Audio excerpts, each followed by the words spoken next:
Hello, সবাই কেমন আছো? আশা করছি সবাই ভালো আছে এবং আমিও ভালো আছি। আর রুমার বিয়ের প্রথম পর্ব তো তোমরা দেখেই নিয়েছো, এটা হচ্ছে দ্বিতীয় পর্ব। তো তোমাদের প্রথমেই দেখিয়ে দিই কিছু ফটো।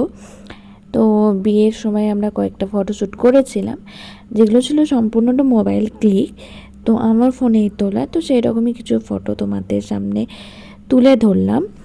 তো আগের ভিডিওটা যারা যারা লাইক করেছো তাদেরকে অসংখ্য ধন্যবাদ। আর দ্বিতীয় পার্ট এটা, এখনও অনেকগুলো পার্ট আসবে, তো তোমরা সেটা দেখতে থাকো। আর কেমন হয়েছে সেটা কিন্তু অবশ্যই জানিও। তো রুমাল লুকটা কেমন ছিল, কেমন সাজিয়েছিলাম সেটা তো অবভিয়াসলি জানাবে। আর আমরা কীভাবে কি এনজয় করেছিলাম সেটাও তোমাদের দেখো। তো এই দেখো, কনে একদম রেডি হয়ে গেছে। তো রেডি হয়ে দাঁড়িয়ে পড়েছে তার আসনে, আর ওয়েট করছে তার বর কখন আসবে বলে। আর আমি তখনও রেডি হয়ে, না আমি সেইমাত্র রেডি হয়ে জাস্ট বেরিয়েছি। আমি ভিডিওটা ক্লিপটা নিচ্ছিলাম, কারণ আমার রেডি হতে অনেকটা লেট হয়েছিল। বলেছিলাম যেহেতু আমি একা একা রেডি হচ্ছিলাম, ওকে রেডি করার পর যদিও তাড়াতাড়ি হয়ে গিয়েছিলাম, বাট তাও একটু। তো এই হচ্ছে রুমার ফাইনাল লুক। রুমার লুকটা তো আমার ভীষণ পছন্দ হয়েছে, একদম লাইট মেকআপ করেছিলাম। আর তোমাদের কেমন লেগেছে সেটা কিন্তু অবভিয়াসলি জানাবে। আর এই হচ্ছে রুমার ফাইনাল লুক। আর তোমরা কে কোথা থেকে দেখছো সেটা কিন্তু কমেন্টের মাধ্যমে জানিও। তোমরা অনেকেই কমেন্ট করছো না, তো তোমরা একটু কমেন্ট করো প্লিজ। তোমাদের কাছে এটাই রিকোয়েস্ট, তোমরা যত কমেন্ট করবে, লাইক করবে, তো আমার ভিডিও বানাতে তত ভালো লাগবে। আর যদি আমার ভিডিওতে কোনো প্রবলেম হয়, মানে তোমাদের মনে হয় যে এটা এডিট করা দরকার ছিল, কি এটা চেঞ্জ করা দরকার ছিল, সেটাও কিন্তু অবশ্যই কমেন্টের মাধ্যমে জানিও। তো যেহেতু আমি এই সবে শুরু করছি, আমি মোবাইলের মাধ্যমে জাস্ট এডিট করি, এতটাও ভালো এখনও নই। তো যতটা পারি চেষ্টা করি। আমি ক্লিকগুলোই বেশিরভাগ দিই, এডিটিং খুব একটা দিই না। যেটা যেরকম থাকে সেটাকে সেইভাবেই তোমাদের সামনে তুলে ধরার চেষ্টা করি। খুব একটা যে বাদ দিই বা কিছু সেরকমটা আমি করি না। এবার তোমরা জানাবে কেমন লাগছিল। তো দেখো, রুমা প্রায় রেডি হয়ে গেছে, তারপর বর এসেছিলো। তো আমরা সেদিন রুমার বিয়েতে ভীষণই এনজয় করেছিলাম এবং মনটাও আমার ভীষণ খারাপ ছিল, যেহেতু আমার সব থেকে প্রিয় একজন বান্ধবী বলো, বোন বলো, সেটা আমাকে ছেড়ে চলে যাচ্ছে। তো আমার খুব কষ্ট হয়েছিল। আর রুমার যেহেতু বাবা নেই, তো কিছুদিন আগেই তিনি গত হয়েছিলেন, তো সেই কারণের জন্য একটা অভাব তো ছিলই, রুমাকেই সমস্ত দায়িত্ব নিতে হয়েছিল। আর এই দেখো আমাদের বর চলে এসেছে, চুপি চুপি বর ঢুকে যাচ্ছে। আর এটা হচ্ছে রুমার শ্বশুরমশাই, যিনি হচ্ছে রুমাকে আশীর্বাদ করছিলেন আর রুমাকে আশীর্বাদ স্বরূপ একটা চোকার গিফট করেছেন। আর রুমার এই যে ফটোশ্যুট চলছে, তারপরে যেহেতু বর চলে এসেছে সেই মুহূর্তে রুমাকে ঘরে ঢুকে যেতে হয়েছিল, তো রুমা ঘরে চলে এসেছিলো। তারপর ঘরের মধ্যে তার ফটোশ্যুট চলছিল। দেন এবার হবে তার শুভ দৃষ্টি বরের সাথে। তো শুভ দ্বীপের সাথে হবে শুভ দৃষ্টি। রুমার বরের নাম ছিল শুভদ্বীপ, তো শুভ দ্বীপের সাথে হবে শুভ দৃষ্টি। তো শুভ দৃষ্টির জন্য একদম রুমা বেরিয়ে পড়েছে কাঁধে চেপে, মানে পিঁড়িতে চেপে সবার কাঁধে হাত দিয়ে।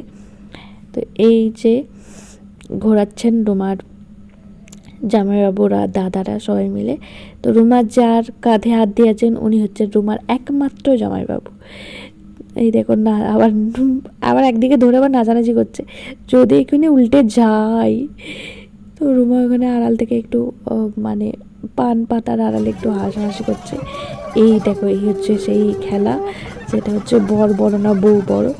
রুমাকে নিয়ে এইভাবে নাচানাচি হচ্ছে। আমি ভিডিওটা একটু স্পিড করে দিয়েছি, কারণ অনেকটা বড় হয়ে যেত, সেই কারণের জন্য আমি একটু আগিয়ে দিয়েছি ভিডিওটাকে, তো স্পিড বাড়িয়ে দিয়েছি। না হলে ভিডিও অনেকটা লং হতো, কারণ রুমার ভিডিওগুলো অনেক আছে, তো একটা ভিডিওতে দিলে তো অনেকটা লং হতোই। সেই কারণের জন্য অনেকগুলো পর্বে তোমাদের কাছে আসছে জিনিসটা। তো এই হচ্ছে তোমার বর আর বউ, দুজনকে বেশ মিষ্টি দেখতে লাগছিল। আর তোমাদের এদের কেমন লেগেছে সেটা কিন্তু জানি। দুজনের এজটা খুব ডিফারেন্স ছিল না এবং হাইটটাও খুব বেশি ডিফারেন্স ছিল না, তো দুজনকে যথেষ্ট মানিয়েছিল। আমার আর আমার বরের মতন তো অবভিয়াসলি নয় যে এতটাই আমাকে মাথা তুলে তার সাথে কথা বলতে হয়। যাই হোক, আর ওকে কথা বলতে আমার সাথে তো আমি একদম লেভেলে থাকি আর কি। আর এদেরটা বেশ সুন্দর মানিয়েছিল আমার, ওদের দুজনকে। তো তোমরা জানিও কেমন লেগেছে, কেমন মানিয়েছে ওদের।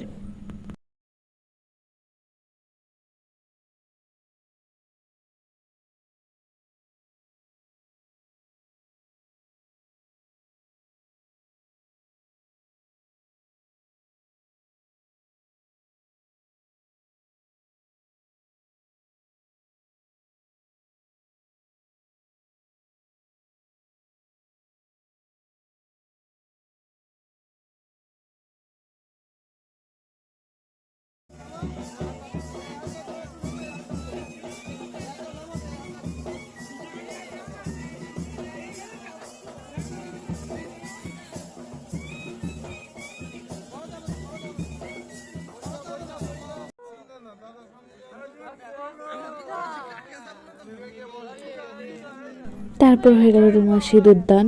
আমি সিঁদুরদানটা দৌড়ে দৌড়ে আসলাম দেখার জন্য, কারণ আমি মাঝখানে খেতে গিয়েছিলাম, যেহেতু রাত হয়ে যাচ্ছিলো, আমাকে বাড়ি ফিরতে হবে। আর এবং আমার কাকু কাকিমা ভাইরা সবাই চলে এসেছিলো, তাদেরও ফিরতে হবে। সেখান থেকে আমি আরেক জায়গায় যাব, তো আমার তাড়াতাড়ি একটু বাড়ি ফেরার কথা ছিল। তো আমি সেই কারণের জন্য খেতে চলে গিয়েছিলাম, এবং যথেষ্ট রাত হচ্ছিলো, ভিড়ে হচ্ছিলো। তো আমি সেই সময় ওর সিঁদুরদানটা আমি জাস্ট দৌড়ে দৌড়ে এসে দাঁড়িয়েছে, আর সেইমাত্র হয়ে গেছে। তো সেটার আমি ক্লিপটা নিতে পারিনি। আর এটা হচ্ছে ওর খই পোড়ানো। তো সেখানে যখন ফটোশ্যুট করছিলাম আমি সেটা নিতে পেরেছি। আর এটা হচ্ছে ওর খই পোড়ানো। তো তোমাদের এই এই যে নিয়মগুলো কার কার আছে সেটাও কিন্তু কমেন্টের মাধ্যমে আমাকে জানাবে, এবং তোমাদের কি ধরনের হয়, কিভাবে হয়, তো সেটা আমাদের অবশ্যই জানাবে। আর রুমাকেও অবশ্যই তোমরা আশীর্বাদ করবে, তার বিবাহিত জীবন যেন সুখের হয়। এই হচ্ছে, এইভাবেই চলছিল। আর পিছন থেকে দেখো সবাই উঁকি মারছে দেখার জন্য, আর আমি সামনাসামনি ছিলাম।